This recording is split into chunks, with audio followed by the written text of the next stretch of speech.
নমস্কার সবাইকে, আমার চ্যানেলে সবাইকে স্বাগত। চলে এসেছি নতুন আরেকটি ভিডিও নিয়ে। আজকে তৈরি করে দেখাবো কাতলা মাছের কালিয়া। কাতলা মাছের কালিয়া কি করে তোমরা ঘরে খুব সহজেই তৈরি করতে পারো সেটাই আমি তোমাদের দেখাবো।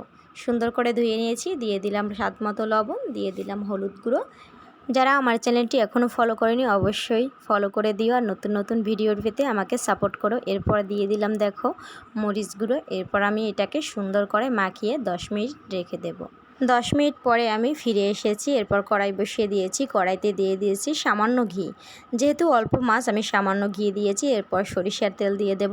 কাতলা মাছের কালিয়া তৈরি করতে হলে তোমরা অবশ্যই করে দিয়ে দেবে কিন্তু সরিষার তেল। সয়াবিন তেলে কিন্তু এই স্বাদটা ভালো মতো পাওয়া যাবে না। এরপর দেখো আমি একে একে সুন্দর করে মাছগুলো ভেজে নেব লাল লাল করে, একদম কড়া যাতে শক্ত শক্ত হয়ে যায়। এই পর্যায়ে কিন্তু মাছটা সুন্দর করে ভেজে নিতে হবে। যেহেতু বড় মাছ, এই মাছটা কিন্তু 4 থেকে 5 কেজির মতো ছিল।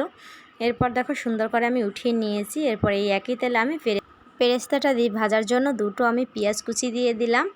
তোমরা চাইলে সয়াবিন তেলে করতে পারো। সয়াবিন তেলে দিলে পেরেস্তাটা কিন্তু খুব সুন্দর হবে, শক্ত শক্ত হবে। আমি সরিষার তেলে করেছি, এজন্য কিন্তু একটু নরম নরম হয়েছে।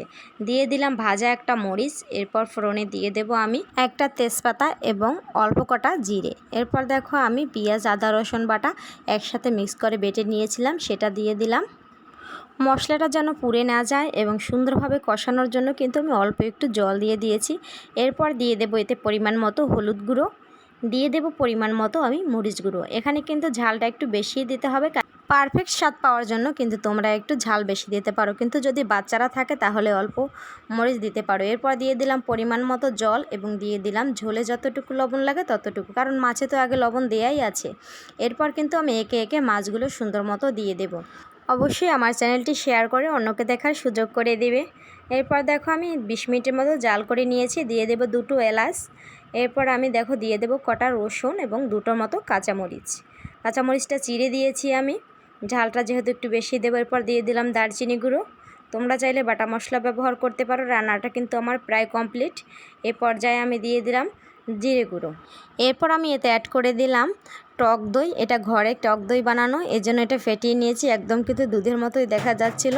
এরপর এতে অ্যাড করে দেব সামান্য একটু লেবুর রস। এরপর সবশেষে দিয়ে দেব আমি ধনিয়া গুঁড়ো।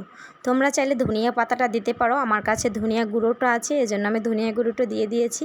এরপর দেখো আমি উঠিয়ে নিয়ে আসতে উপর থেকে পেরেস্তাটা দিয়ে সুন্দর করে সাজিয়ে নেব। রান্নাটা কেমন হয়েছে তোমরা অবশ্যই কমেন্ট করে জানিও। যদি আমার চ্যানেলটি ভালো লাগে একটা ফলো করে দিও, লাইক করে দিও, অন্যকে দেখার সুযোগ করে দিও, শেয়ার করে। সবাই ভালো থাকো, সুস্থ থাকো। আবার আসবো নতুন একটি ভিডিও নিয়ে। যারা আমার চ্যানেলটি দেখতেছো, যারা লাইক করতেছো এবং ফলো দিয়েছো তাদের অসংখ্য ধন্যবাদ।